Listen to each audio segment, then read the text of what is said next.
will yield results for us as a nation. We all agree that our manufacturing, which we anticipated would go from 9% to 15%, has instead gone backwards to 7%.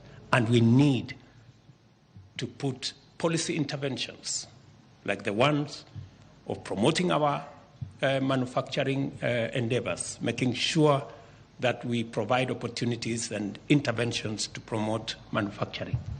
We are all agreed that our exports as a percentage of GDP have come down from 28% to 10%. We need to do something about it.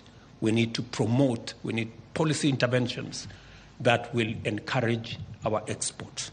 We all agree that 7 million Kenyans today live in informal settlements, suffer the indignity of living in settlements that do not have adequate water, do not have adequate sanitation.